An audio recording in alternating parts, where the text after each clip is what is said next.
ಮೊಟ್ಟ ಮೊದಲನೇದಾಗಿ ಬ್ರ್ಯಾಂಡ್ ಅಂಬಾಸಿಡರೇ ಇಲ್ಲದೆ ಬ್ರ್ಯಾಂಡ್ ಆಗಿರುವ ಹೆಗ್ಗಳಿಕೆ ನಮ್ಮ ಮೈಸೂರು ಸ್ಯಾಂಡಲ್ ಸೋಪ್ಗಿದೆ. ಮತ್ತೊಂದು ಕಡೆಯಲ್ಲಿ ಕೇವಲ ಒಬ್ಬ ನಟಿ ಅಡ್ವರ್ಟೈಸ್ಮೆಂಟ್ ನಲ್ಲಿ ಇದ್ರು ಅನ್ನೋ ಕಾರಣಕ್ಕೆ ಆ ಸೋಪನ್ನ ಕೊಳ್ಳುವವರಿದ್ದಾರಾ? ಇದೀಗ ಕೊಳ್ಳುವವರು ಕೂಡ ಅಂದ್ರೆ ಗ್ರಾಹಕರು ಕೂಡ ಬುದ್ಧಿವಂತರಾಗಿದ್ದಾರೆ. ಯಾವುದೋ ನಟಿ ಎಂಡೋರ್ಸ್ ಮಾಡಿದ್ದಾರೆ ಎಂದು ಮಾತ್ರಕ್ಕೆ ಆಕೆ ಅದನ್ನ ಪರ್ಸನಲಿ ಬಳಸ್ತಿದ್ದಾಳೆ, ಹಾಗಾಗಿ ಆಕೆ ಚೆನ್ನಾಗಿದ್ದಾಳೆ ಅಂತ ಹೇಳಿ ನಂಬೋದಿಲ್ಲ ಗ್ರಾಹಕರು. ಬಟ್ ಎನಿವೆ, ಈ ಜಾಹೀರಾತು ಜಗತ್ತಿನ ನಿಯಮಗಳು ಇಂಥದ್ದೇ ನಟಿ ಬೇಕು, ಹೀಗೆ ಅವ್ರಿಗೆ ರೀಚ್ ಇರಬೇಕು ಅನ್ನೋದನ್ನ ಬಯಸಬಹುದೇನು. ಆದ್ರೆ ಈ ಎಲ್ಲಾ ನಿಯಮಗಳಿಗೆ ಸರಿ ಹೊಂದುವ ಕನ್ನಡದ ನಟಿಯರಿಗೆ ಕೊರತೆ ಇತ್ತ? ಎಂ.ಬಿ. ಪಾಟೀಲ್ರ ಪ್ರಕಾರ ತಮನ್ನಾ ಭಾಟಿಯಾ ಅವರಿಗೆ ಮಿಲಿಯನ್ ಗಟ್ಟಲೆ ಫಾಲೋವರ್ ಇದ್ದಾರೆ. ಕನ್ನಡದ ಅನೇಕ ನಟಿಯರು ಇದೀಗ ಪಾನ್ ಇಂಡಿಯಾ ಲೆವೆಲ್ ಅಲ್ಲಿ ಗುರುತಿಸಿಕೊಂಡಿದ್ದಾರೆ. ಅವ್ರಿಗೂ ಕೋಟ್ಯಾಂತರ ಮಂದಿ ಅನುಯಾಯಿಗಳು, ಫಾಲೋವರ್ಸ್ ಇದ್ದಾರೆ. ಮತ್ತೊಂದು ಕಡೆ KSDL ನ ಕಾರ್ಯನಿರ್ವಾಹಕ ಅಧಿಕಾರಿ ಹೇಳ್ತಾರೆ, ನಾವು ಭಾರತದ ಉತ್ತರ ಭಾಗ ಹಾಗೆ ಈಶಾನ್ಯ ಭಾಗದಲ್ಲಿ ನಮ್ಮ ಸೇಲ್ಸ್ ಅನ್ನ ಹೆಚ್ಚು ಮಾಡೋದು ಬಾಕಿ ಇದೆ. ಹೀಗಾಗಿ ಆ ಭಾಗದ ಜನರನ್ನ ಅಟ್ರಾಕ್ಟ್ ಮಾಡುವ ಸಲುವಾಗಿ ತಮನ್ನಾ ಭಾಟಿಯಾರನ್ನ ಆಯ್ಕೆ ಮಾಡಿದ್ವಿ. ಅವ್ರಿಗೂ ಸೇಮ್ ಪ್ರಶ್ನೆ. ಪ್ಯಾನ್ ಇಂಡಿಯಾ ಅಭಿಮಾನಿಗಳನ್ನ ಹೊಂದಿರುವ ಕರ್ನಾಟಕದ ಅನೇಕ ನಟಿಮಣಿಯರಿದ್ದಾರೆ. ಎಂ.ಬಿ. ಪಾಟೀಲ್ರು ಕೇವಲ 4-5 ಜನರನ್ನ ನಾವು ಸಂಪರ್ಕ ಮಾಡಿದ್ವಿ, ನಾವು ಗುರುತಿಸಿದ್ವಿ ಅಂದ್ರು. ನಾವು 10 ಹೆಸರು ಕೊಡ್ತಾ ಇದ್ದೀವಿ ಎಂ.ಬಿ. ಪಾಟೀಲ್ ಸಾಹೇಬ್ರ ಮುಂದೆ. 10ಕ್ಕಿಂತ ಹೆಚ್ಚಿದ್ದಾರೆ ಆಬ್ವಿಯಸ್ಲಿ ಕನ್ನಡ ಮಣ್ಣಿನ ನಟಿಯರು. 10 ಹೆಸರನ್ನ ನಿಮ್ಮ ಮುಂದಿಡ್ತಿದೀವಿ, ಯಾಕೆ ಇವರು ಆಯ್ಕೆ ಆಗಲಿಲ್ಲ ಅನ್ನೋ ಪ್ರಶ್ನೆಗೆ ಉತ್ತರ ಬೇಕು. ಶ್ರೀನಿಧಿ ಶೆಟ್ಟಿ ಅವರು ಕೇವಲ ಕನ್ನಡ ಚಿತ್ರದಲ್ಲಿ ಮಾತ್ರವಲ್ಲ, ಇದೀಗ ತೆಲುಗು, ತಮಿಳು ಇತ್ಯಾದಿ ಭಾಷೆಯ ಚಿತ್ರರಂಗದಲ್ಲೂ ಕೂಡ ಗುರುತಿಸಿಕೊಂಡಿದ್ದಾರೆ. ಅಲ್ಲೂ ಕೂಡ ಅಭಿಮಾನಿಗಳನ್ನು ಸಂಪಾದಿಸಿದ್ದಾರೆ. ಮೋಹಕ ತಾರೆ ರಮ್ಯಾ, ರಾಷ್ಟ್ರೀಯ ಮಟ್ಟದಲ್ಲಿ ಆಕೆಯ ಹೆಸರಿದೆ, ಖ್ಯಾತಿ ಇದೆ. ರಚಿತಾ ರಾಮ್ ಅವರನ್ನ ಸಂಪರ್ಕ ಮಾಡಿದ್ರಾ ಇಲ್ವಾ ಅನ್ನೋದ್ರ ಬಗ್ಗೆ ಕೂಡ ಇದೀಗ ಅನುಮಾನ ಇದೆ.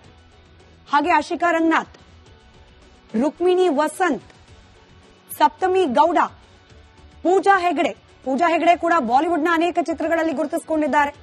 ತಮನ್ನಾ ಭಾಟಿಯಾರಷ್ಟೇ ಪಾಪ್ಯುಲರ್ ಕೂಡ ಆಗಿದ್ದಾರೆ. ಸಂಜನಾ ಆನಂದ್, ನಿಶ್ವಿಕಾ ನಾಯ್ಡು. ಇಷ್ಟೂ ಸಾಲದು ಅಂದ್ರೆ ಕನ್ನಡ ಮಣ್ಣಿನ ಮೂಲದವರೇ ಆದ ದೀಪಿಕಾ ಪಡುಕೋಣೆ ಇದ್ರು, ಶಿಲ್ಪಾ ಶೆಟ್ಟಿ ಇದ್ರು. ಇವರನ್ನೆಲ್ಲ ಸಂಪರ್ಕ ಮಾಡಿದ್ರಾ, ಮಾಡ್ಲಿಲ್ವಾ? ತಮನ್ನಾ ಭಾಟಿಯಾ ಅನ್ನೋ ಹೆಸರನ್ನ ಯಾಕೆ ಡಿಸೈಡ್ ಮಾಡಿದ್ರು ಅನ್ನೋದು ಇದೀಗ ಕನ್ನಡಿಗರ ಪ್ರಶ್ನೆಯಾಗಿದೆ. ಮೊಟ್ಟ ಮೊದಲನೇದಾಗಿ ಬ್ರ್ಯಾಂಡ್ ಅಂಬಾಸಿಡರೇ ಇಲ್ಲದೆ ಬ್ರ್ಯಾಂಡ್ ಆಗಿರುವ ಹೆಗ್ಗಳಿಕೆ ನಮ್ಮ ಮೈಸೂರು ಸ್ಯಾಂಡಲ್ ಸೋಪ್ಗಿದೆ. ಮತ್ತೊಂದು ಕಡೆಯಲ್ಲಿ ಕೇವಲ ಒಬ್ಬ ನಟಿ ಅಡ್ವರ್ಟೈಸ್ಮೆಂಟ್ ನಲ್ಲಿ ಇದ್ರು ಅನ್ನೋ ಕಾರಣಕ್ಕೆ ಆ ಸೋಪನ್ನ ಕೊಳ್ಳುವವರಿದ್ದಾರಾ? ಇದೀಗ ಕೊಳ್ಳುವವರು ಕೂಡ ಅಂದ್ರೆ ಗ್ರಾಹಕರು ಕೂಡ ಬುದ್ಧಿವಂತರಾಗಿದ್ದಾರೆ. ಯಾವುದೋ ನಟಿ ಎಂಡೋರ್ಸ್ ಮಾಡಿದ್ದಾರೆ ಎಂದು ಮಾತ್ರಕ್ಕೆ ಆಕೆ ಅದನ್ನ ಪರ್ಸನಲಿ ಬಳಸ್ತಿದ್ದಾಳೆ, ಹಾಗಾಗಿ ಆಕೆ ಚೆನ್ನಾಗಿದ್ದಾಳೆ ಅಂತ ಹೇಳಿ ನಂಬೋದಿಲ್ಲ ಗ್ರಾಹಕರು. ಬಟ್ ಎನಿವೆ, ಈ ಜಾಹೀರಾತು ಜಗತ್ತಿನ ನಿಯಮಗಳು ಇಂಥದ್ದೇ ನಟಿ ಬೇಕು, ಹೀಗೆ ಅವ್ರಿಗೆ ರೀಚ್ ಇರಬೇಕು ಅನ್ನೋದನ್ನ ಬಯಸಬಹುದೇನು. ಆದ್ರೆ ಈ ಎಲ್ಲಾ ನಿಯಮಗಳಿಗೆ ಸರಿ ಹೊಂದುವ ಕನ್ನಡದ ನಟಿಯರಿಗೆ ಕೊರತೆ ಇತ್ತ?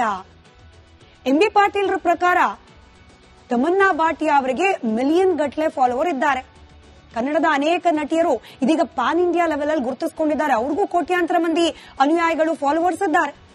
ಮತ್ತೊಂದು ಕಡೆ KSDL ನ ಕಾರ್ಯನಿರ್ವಾಹಕ ಅಧಿಕಾರಿ ಹೇಳ್ತಾರೆ, ನಾವು ಭಾರತದ ಉತ್ತರ ಭಾಗ ಹಾಗೆ ಈಶಾನ್ಯ ಭಾಗದಲ್ಲಿ ನಮ್ಮ ಸೇಲ್ಸ್ ಅನ್ನ ಹೆಚ್ಚು ಮಾಡೋದು ಬಾಕಿ ಇದೆ. ಹೀಗಾಗಿ ಆ ಭಾಗದ ಜನರನ್ನ ಅಟ್ರಾಕ್ಟ್ ಮಾಡುವ ಸಲುವಾಗಿ ತಮನ್ನಾ ಭಾಟಿಯಾರನ್ನ ಆಯ್ಕೆ ಮಾಡಿದ್ವಿ. ಅವ್ರಿಗೂ ಸೇಮ್ ಪ್ರಶ್ನೆ. ಪ್ಯಾನ್ ಇಂಡಿಯಾ ಅಭಿಮಾನಿಗಳನ್ನ ಹೊಂದಿರುವ ಕರ್ನಾಟಕದ ಅನೇಕ ನಟಿಮಣಿಯರಿದ್ದಾರೆ. ಎಂ.ಬಿ. ಪಾಟೀಲ್ರು ಕೇವಲ 4-5 ಜನರನ್ನ ನಾವು ಸಂಪರ್ಕ ಮಾಡಿದ್ವಿ, ನಾವು ಗುರುತಿಸಿದ್ವಿ ಅಂದ್ರು. ನಾವು 10 ಹೆಸರು ಕೊಡ್ತಾ ಇದ್ದೀವಿ ಎಂ.ಬಿ. ಪಾಟೀಲ್ ಸಾಹೇಬ್ರ ಮುಂದೆ. 10ಕ್ಕಿಂತ ಹೆಚ್ಚಿದ್ದಾರೆ ಆಬ್ವಿಯಸ್ಲಿ ಕನ್ನಡ ಮಣ್ಣಿನ ನಟಿಯರು. 10 ಹೆಸರನ್ನ ನಿಮ್ಮ ಮುಂದಿಡ್ತಿದೀವಿ, ಯಾಕೆ ಇವರು ಆಯ್ಕೆ ಆಗಲಿಲ್ಲ ಅನ್ನೋ ಪ್ರಶ್ನೆಗೆ ಉತ್ತರ ಬೇಕು. ಶ್ರೀನಿಧಿ ಶೆಟ್ಟಿ ಅವರು ಕೇವಲ ಕನ್ನಡ ಚಿತ್ರದಲ್ಲಿ ಮಾತ್ರವಲ್ಲ, ಇದೀಗ ತೆಲುಗು, ತಮಿಳು ಇತ್ಯಾದಿ ಭಾಷೆಯ ಚಿತ್ರರಂಗದಲ್ಲೂ ಕೂಡ ಗುರುತಿಸಿಕೊಂಡಿದ್ದಾರೆ. ಅಲ್ಲೂ ಕೂಡ ಅಭಿಮಾನಿಗಳನ್ನು ಸಂಪಾದಿಸಿದ್ದಾರೆ. ಮೋಹಕ ತಾರೆ ರಮ್ಯಾ, ರಾಷ್ಟ್ರೀಯ ಮಟ್ಟದಲ್ಲಿ ಆಕೆಯ ಹೆಸರಿದೆ, ಖ್ಯಾತಿ ಇದೆ. ರಚಿತಾ ರಾಮ್ ಅವರನ್ನ ಸಂಪರ್ಕ ಮಾಡಿದ್ರಾ ಇಲ್ವಾ ಅನ್ನೋದ್ರ ಬಗ್ಗೆ ಕೂಡ ಇದೀಗ ಅನುಮಾನ ಇದೆ. ಹಾಗೆ ಆಶಿಕಾ ರಂಗನಾಥ್, ರುಕ್ಮಿಣಿ ವಸಂತ್, ಸಪ್ತಮಿ ಗೌಡ, ಪೂಜಾ ಹೆಗಡೆ ಕೂಡ ಬಾಲಿವುಡ್ನ ಅನೇಕ ಚಿತ್ರಗಳಲ್ಲಿ ಗುರುತಿಸಿಕೊಂಡಿದ್ದಾರೆ. ತಮನ್ನಾ ಭಾಟಿಯಾರಷ್ಟೇ ಪಾಪ್ಯುಲರ್ ಕೂಡ ಆಗಿದ್ದಾರೆ. ಸಂಜನಾ ಆನಂದ್, ನಿಶ್ವಿಕಾ ನಾಯ್ಡು. ಇಷ್ಟು ಇಷ್ಟೂ ಸಾಲದು ಅಂದ್ರೆ ಕನ್ನಡ ಮಣ್ಣಿನ ಮೂಲದವರೇ ಆದ ದೀಪಿಕಾ ಪಡುಕೋಣೆ ಇದ್ರು, ಶಿಲ್ಪಾ ಶೆಟ್ಟಿ ಇದ್ರು. ಇವರನ್ನೆಲ್ಲ ಸಂಪರ್ಕ ಮಾಡಿದ್ರಾ, ಮಾಡ್ಲಿಲ್ವಾ? ತಮನ್ನಾ ಭಾಟಿಯಾ ಅನ್ನೋ ಹೆಸರನ್ನ ಯಾಕೆ ಡಿಸೈಡ್ ಮಾಡಿದ್ರು ಅನ್ನೋದು ಇದೀಗ ಕನ್ನಡಿಗರ ಪ್ರಶ್ನೆಯಾಗಿದೆ. ಮೊಟ್ಟ ಮೊದಲನೇದಾಗಿ ಬ್ರ್ಯಾಂಡ್ ಅಂಬಾಸಿಡರೇ ಇಲ್ಲದೆ ಬ್ರ್ಯಾಂಡ್ ಆಗಿರುವ ಹೆಗ್ಗಳಿಕೆ ನಮ್ಮ ಮೈಸೂರು ಸ್ಯಾಂಡಲ್ ಸೋಪ್ಗಿದೆ. ಮತ್ತೊಂದು ಕಡೆಯಲ್ಲಿ ಕೇವಲ ಒಬ್ಬ ನಟಿ ಅಡ್ವರ್ಟೈಸ್ಮೆಂಟ್ ನಲ್ಲಿ ಇದ್ರು ಅನ್ನೋ ಕಾರಣಕ್ಕೆ ಆ ಸೋಪನ್ನ ಕೊಳ್ಳುವವರಿದ್ದಾರಾ? ಇದೀಗ ಕೊಳ್ಳುವವರು ಕೂಡ ಅಂದ್ರೆ ಗ್ರಾಹಕರು ಕೂಡ ಬುದ್ಧಿವಂತರಾಗಿದ್ದಾರೆ. ಯಾವುದೋ ನಟಿ ಎಂಡೋರ್ಸ್ ಮಾಡಿದ್ದಾರೆ ಎಂದು ಮಾತ್ರಕ್ಕೆ ಆಕೆ ಅದನ್ನ ಪರ್ಸನಲಿ ಬಳಸ್ತಿದ್ದಾಳೆ, ಹಾಗಾಗಿ ಆಕೆ ಚೆನ್ನಾಗಿದ್ದಾಳೆ ಅಂತ ಹೇಳಿ ನಂಬೋದಿಲ್ಲ ಗ್ರಾಹಕರು. ಬಟ್ ಎನಿವೆ, ಈ ಜಾಹೀರಾತು ಜಗತ್ತಿನ ನಿಯಮಗಳು ಇಂಥದ್ದೇ ನಟಿ ಬೇಕು, ಹೀಗೆ ಅವ್ರಿಗೆ ರೀಚ್ ಇರಬೇಕು ಅನ್ನೋದನ್ನ ಬಯಸಬಹುದೇನು. ಆದ್ರೆ ಈ ಎಲ್ಲಾ ನಿಯಮಗಳಿಗೆ ಸರಿ ಹೊಂದುವ ಕನ್ನಡದ ನಟಿಯರಿಗೆ ಕೊರತೆ ಇತ್ತ? ಎಂಬಿ ಪಾಟೀಲ್ರ ಪ್ರಕಾರ ತಮನ್ನಾ ಭಾಟಿಯಾ ಅವರಿಗೆ ಮಿಲಿಯನ್ ಗಟ್ಟಲೆ ಫಾಲೋವರ್ ಇದ್ದಾರೆ. ಕನ್ನಡದ ಅನೇಕ ನಟಿಯರು ಇದೀಗ ಪಾನ್ ಇಂಡಿಯಾ ಲೆವೆಲ್ ಅಲ್ಲಿ ಗುರುತಿಸಿಕೊಂಡಿದ್ದಾರೆ. ಅವ್ರಿಗೂ ಕೋಟ್ಯಾಂತರ ಮಂದಿ ಅನುಯಾಯಿಗಳು, ಫಾಲೋವರ್ಸ್ ಇದ್ದಾರೆ. ಮತ್ತೊಂದು ಕಡೆ KSDL ನ ಆ ಕಾರ್ಯನಿರ್ವಾಹಕ ಅಧಿಕಾರಿ ಹೇಳ್ತಾರೆ, ನಾವು ಭಾರತದ ಉತ್ತರ ಭಾಗ ಹಾಗೆ ಈಶಾನ್ಯ ಭಾಗದಲ್ಲಿ ನಮ್ಮ ಸೇಲ್ಸ್ ಅನ್ನ ಹೆಚ್ಚು ಮಾಡೋದು ಬಾಕಿ ಇದೆ. ಹೀಗಾಗಿ ಆ ಭಾಗದ ಜನರನ್ನ ಅಟ್ರಾಕ್ಟ್ ಮಾಡುವ ಸಲುವಾಗಿ ತಮನ್ನಾ ಭಾಟಿಯಾರನ್ನ ಆಯ್ಕೆ ಮಾಡಿದ್ವಿ. ಅವ್ರಿಗೂ ಸೇಮ್ ಪ್ರಶ್ನೆ. ಪ್ಯಾನ್ ಇಂಡಿಯಾ ಅಭಿಮಾನಿಗಳನ್ನ ಹೊಂದಿರುವ ಕರ್ನಾಟಕದ ಅನೇಕ ನಟಿಮಣಿಯರಿದ್ದಾರೆ. ಎಂಬಿ ಪಾಟೀಲ್ರು ಕೇವಲ 4-5 ಜನರನ್ನ ನಾವು ಸಂಪರ್ಕ ಮಾಡಿದ್ವಿ, ನಾವು ಗುರುತಿಸಿದ್ವಿ ಅಂದ್ರು. ನಾವು 10 ಹೆಸರು ಕೊಡ್ತಾ ಇದ್ದೀವಿ ಎಂಬಿ ಪಾಟೀಲ್ ಸಾಹೇಬ್ರ ಮುಂದೆ. 10ಕ್ಕಿಂತ ಹೆಚ್ಚಿದ್ದಾರೆ. ಆಬ್ವಿಯಸ್ಲಿ ಕನ್ನಡ ಮಣ್ಣಿನ ನಟಿಯರು.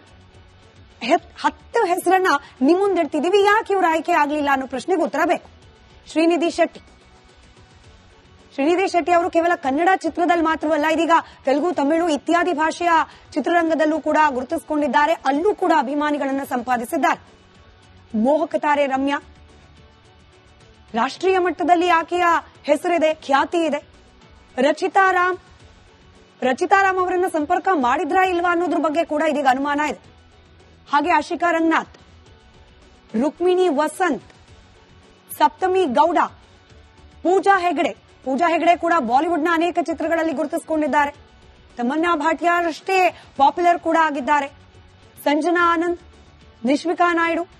ಇಷ್ಟೂ ಸಾಲದು ಅಂದ್ರೆ ಕನ್ನಡ ಮಣ್ಣಿನ ಮೂಲದವರೇ ಆದ ದೀಪಿಕಾ ಪಡುಕೋಣೆ ಇದ್ರು, ಶಿಲ್ಪಾ ಶೆಟ್ಟಿ ಇದ್ರು. ಇವರನ್ನೆಲ್ಲ ಸಂಪರ್ಕ ಮಾಡಿದ್ರಾ, ಮಾಡ್ಲಿಲ್ವಾ? ತಮನ್ನಾ ಭಾಟಿಯಾ ಅನ್ನೋ ಹೆಸರನ್ನ ಯಾಕೆ ಡಿಸೈಡ್ ಮಾಡಿದ್ರು ಅನ್ನೋದು ಇದೀಗ ಕನ್ನಡಿಗರ ಪ್ರಶ್ನೆಯಾಗಿದೆ.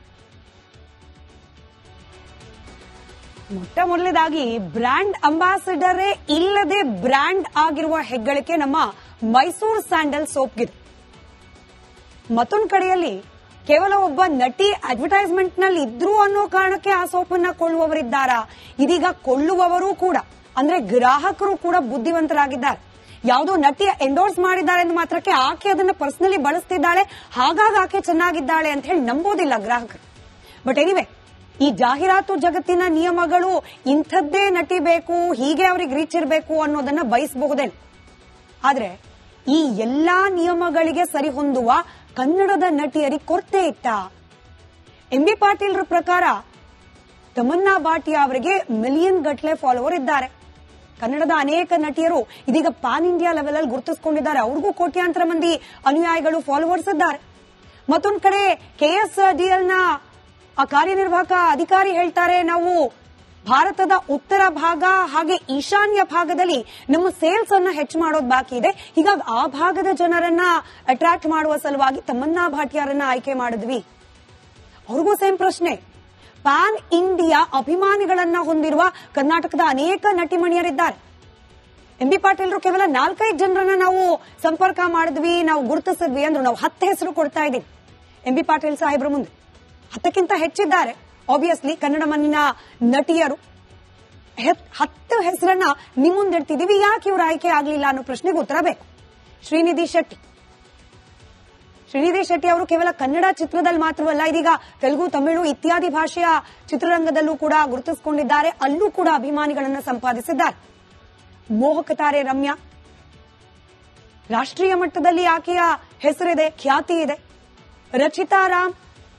ರಚಿತಾ ರಾಮ್ ಅವರನ್ನ ಸಂಪರ್ಕ ಮಾಡಿದ್ರಾ ಇಲ್ವಾ ಅನ್ನೋದ್ರ ಬಗ್ಗೆ ಕೂಡ ಇದೀಗ ಅನುಮಾನ ಇದೆ. ಹಾಗೆ ಆಶಿಕಾ ರಂಗನಾಥ್, ರುಕ್ಮಿಣಿ ವಸಂತ್, ಸಪ್ತಮಿ ಗೌಡ, ಪೂಜಾ ಹೆಗಡೆ ಕೂಡ ಬಾಲಿವುಡ್ನ ಅನೇಕ ಚಿತ್ರಗಳಲ್ಲಿ ಗುರುತಿಸಿಕೊಂಡಿದ್ದಾರೆ. ತಮನ್ನಾ ಭಾಟಿಯಾ ಅಷ್ಟೇ ಪಾಪ್ಯುಲರ್ ಕೂಡ ಆಗಿದ್ದಾರೆ. ಸಂಜನಾ ಆನಂದ್, ನಿಶ್ವಿಕಾ ನಾಯ್ಡು, ಇಷ್ಟೂ ಸಾಲದು ಅಂದ್ರೆ ಕನ್ನಡ ಮಣ್ಣಿನ ಮೂಲದವರೇ ಆದ ದೀಪಿಕಾ ಪಡುಕೋಣೆ ಇದ್ರು, ಶಿಲ್ಪಾ ಶೆಟ್ಟಿ ಇದ್ರು. ಇವರನ್ನೆಲ್ಲ ಸಂಪರ್ಕ ಮಾಡಿದ್ರಾ, ಮಾಡ್ಲಿಲ್ವಾ? ತಮನ್ನಾ ಭಾಟಿಯಾ ಅನ್ನೋ ಹೆಸರನ್ನ ಯಾಕೆ ಡಿಸೈಡ್ ಮಾಡಿದ್ರು ಅನ್ನೋದು ಇದೀಗ ಕನ್ನಡಿಗರ ಪ್ರಶ್ನೆಯಾಗಿದೆ.